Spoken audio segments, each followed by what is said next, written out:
ప్రపంచంలో భాగమైనప్పుడు కొన్ని సమస్యలు వస్తాయి. ఆహ్, అమెరికా, ఇరాన్, ఇజ్రాయెల్ ఈ ముగ్గురి యుద్ధం ఏదైతే ఉందో, దాంట్లో మనం ప్రత్యక్ష పాత్ర లేదు, పరోక్ష పాత్ర లేదు. అదే సందర్భంలో కాసిన ఇజ్రాయెల్‌కి ఆయుధాలు అమ్ముకుని కూడా ఉంటాం మనం. మన సంస్థలు బాగుపడి కూడా ఉంటాయి. లాభం కూడా సంపాదించుకుని ఉంటాయి.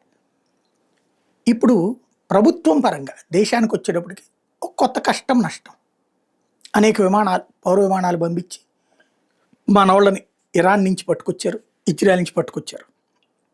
కోట్ల రూపాయలు ఖర్చే. యుద్ధం ఆగిపోయింది. ఇప్పుడు మళ్ళీ వీళ్ళందరూ వెనక్కి పోవాల్సింది. ఉద్యోగాల కోసం, ఉపాధి కోసం. యుద్ధం ఇంత త్వరగా అయిపోతుంది అనుకోలేదు. యుద్ధం బిగినైనప్పుడు సహజంగా భయాందోళనలు ఉంటాయి. ఇరాన్‌తో చెప్పి మరి గగనతలాన్ని ఓపెన్ చేయించి మరీ తీసుకొనొచ్చాం. బై రోడ్డు తీసుకొచ్చాం. అంతా చేసిన తర్వాత ఇప్పుడు యుద్ధం అయిపోయింది. ఇప్పుడు వాళ్ళందరూ వెనక్కెళ్ళాలి. అట్నుంచి ఇటు రావడానికి పాపం ఖర్చేం లేకుండా గవర్నమెంట్ ఫ్రీగా పెట్టుకుంది. ఇప్పుడు ఇటు నుంచి అటు పోవాలంటే మళ్ళీ ఒక్కొక్కళ్ళకి 1,50,000, 2,00,000 రూపాయల దాకా ఖర్చులవుతాయి. ఇక్కడ మళ్ళీ వీసాలు, ఈ గోల ఇదంతా. ఖర్చయితే ప్రభుత్వానికి వచ్చేటప్పటికి ఈ ఖర్చు ఒకటి నడిచింది.